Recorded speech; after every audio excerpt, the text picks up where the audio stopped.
Bismillahirrahmanirrahim. En güzel maqtaşlar ve en isil medihiyeler alemlerin yaratquchisi ve yegane Rabbi bolgan Allah Ta'alaga xasdır. Allah Ta'alani chin qalbimdan medihiyeleymen. Onunğa hamd sana etaman ve şükür qilaman. Haq dinni bizlarga yetkizgan suyimlik payg'ambarimiz Hazreti Muhammad alayhissalomga durud, dua ve salam yollayman. Onun aile tavabatlarına, sahabelerine ve ta kıyametkice onun yolunda mağdıgan Müslüman qeyrindaşlarına bəxt saadet dileymen. Assalamu aleykum ve rahmetullahi ve berekatuh. Tövende aziz qeyrindaşlarımızın hürmetine bəxt saadetinin 40 retsipi namlı kitabımızını oquşunu davamlaştırırız.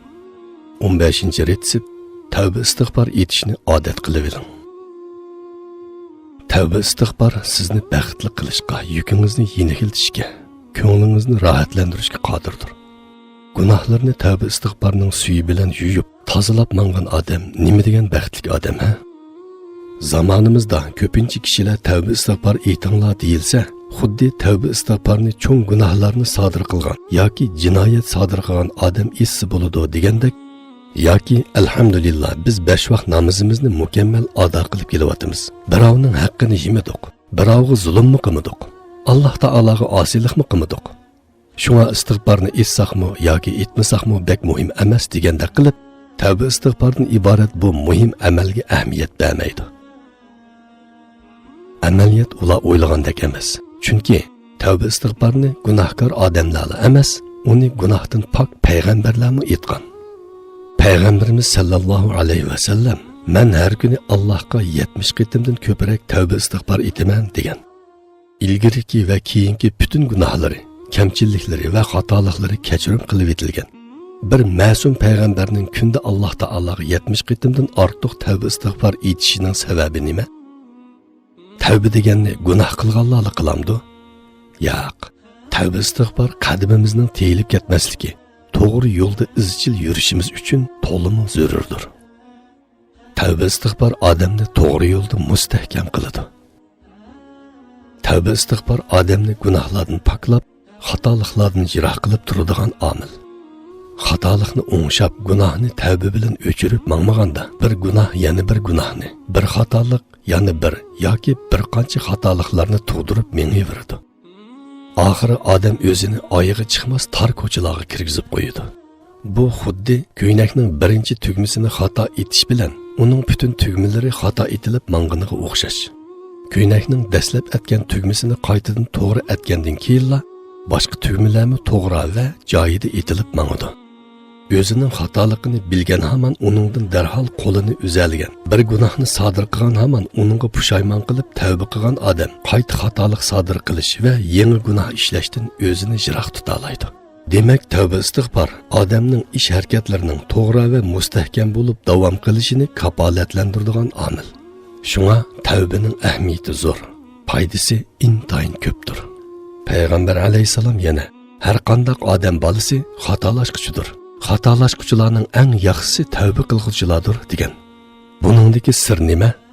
Chunki tavba istig'for insonning to'g'ri yo'ldan ezib ketmasligi uchun uning qadamini mustahkam qilib turadigan. Xatoliklarning vaqtida yuyilib, gunohlarning o'chirilib turishi orqali uni murakkab xatoliklar va og'ir gunohlardan saqlab turadigan qalqondir. Istig'for etishning eng afzal vaqti. Istig'for ibodatlarning afzalidir. İstiğfar etişinin en güzel vakti sahar vaktidir. Allah Taala cennetki kirdiğin takvadarlarının sübetlerini bayan kılgan ayette ularni vel mustağfirine bil ashar, yani ular saharlarda istiğfar etkiçiladır dep maqtagan. Yana ve bil ashari hum yestağfirun, yani ular saharlarda Rabbidin mağfiret tilaydi dep ta'riflagan. İstiğfar qiyinchiliklarning hal bo'lishiga turtki bo'ladi. Birinchi, istig'for etib turadigan odam dunyoda jismoniy va ma'naviy jihatlardan hargiz azob chekmaydi. Chunki Alloh taolo Qur'oni Karimda mundaq degan: "Va ma kana Allohu mu'azzibahum va hum yastag'firun." Ya'ni ular istig'for etib turgan chaqda Alloh ularga azob qilmaydi. Demak, istig'for insonni jismoniy, ma'naviy, fikri, ijtimoiy azoblardan, shundoqla barliq azoblardan ozod qiladi. Ikkinchi, istig'for insonga barliq yaxshilik turlarini ochadi.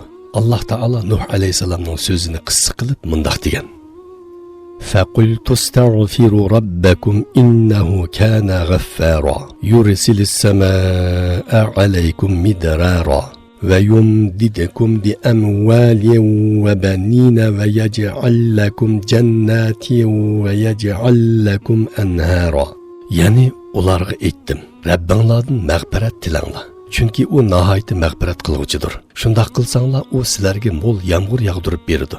Sizlarning pul mollaringlarni va o'g'illaringlarni ko'paytib beradi. Sizlarga bog'larni, o'stanglarni ato qiladi. Uchinchi, istig'for musulmon odamga va musulmonlar jamiyatiga kuch-quvvat va qudrat ato qiladi. Alloh taolo Hud alayhisalomning qavmiga aytgan so'zini qissa qilib mundoq deydi: وَيَا قَوْمِ اسْتَغْفِرُوا رَبَّكُمْ ثُمَّ تُوبُوا إِلَيْهِ يُرْسِلِ السَّمَاءَ عَلَيْكُمْ مِدْرَارًا وَيَزِدْكُمْ قُوَّةً إِلَى قُوَّتِكُمْ. Yani, ey qavmim, Rabbinglardan mag'firat tilanglar, ondan uningga tövbe qilinglar. Shundoq qilsanglar, u sizlarga ko'p yig'in yog'dirib beradi va kuchinglarga kuch qatadi. To'rtinchi, istig'for insonga baxt saodatlik hayot berishlaydi.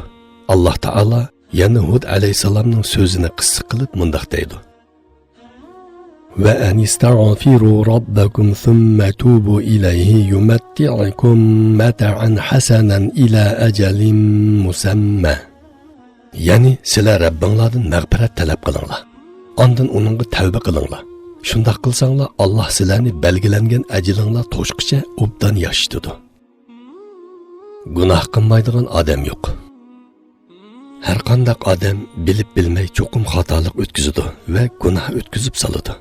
Hatto hech gunoh qilmagan odamning o'zini gunohsiz his qilib mag'rurlanishining o'zimi gunoh o'tkazgandan ig'irroq gunohdir. Demak, dunyoda gunohsiz odam yo'q. Alloh taolo gunoh qilmaydigan odamdan gunoh qilib gunohiga tavba qilib, Alloh taologa munojat qilgan odamni yaxshi ko'radi. Chunki gunoh qilmagan odam gunoh maisatning harom lazzatini tetmaganligi uchun u mag'firatning halovatini tetiy olmaydi. Chunki biror gunohni qilib kelgan odam uni tashlash yo'lida ko'p qiyinchilik tortadi. Bu orqali Alloh taolaning dargohida savobdan daraja qozonadi. Gunohlarini tavba orqali yaxshi amallarga o'riyalaydi. Ammo gunoh qilmagan odam bunday qiyinchiliklarga uchramaydi. Payg'ambar alayhisalom: Agar sizlar gunoh qilmasanglar, Alloh gunoh o'tkazadigan, ondan keyin tavba qiladigan bir xalqni yaratib, ularning gunohlarini mag'firat qiladi degan. Bu hadis Alloh taolaning gunoh maisatlarini yoqtiradiganligini ifodalamaydi. Balki bandalarning tavbalarini qabul qilish orqali Al-G'afur, kechirguchi va Al-G'affar, gunohlarni nihoyat bek kechirguchi degan ulug' sifatlarning asarlarini izhor qilish va bandalarga bo'lgan mehribonligini ifodalashni xohlaydi. Shunga inson o'ziga yoki boshqalarga farishtalarcha talab qo'yib olmasligi lozim. Gunoh qilmaslikka chin iroda bog'lash va to'g'ri yo'lda izchil menishi kerak.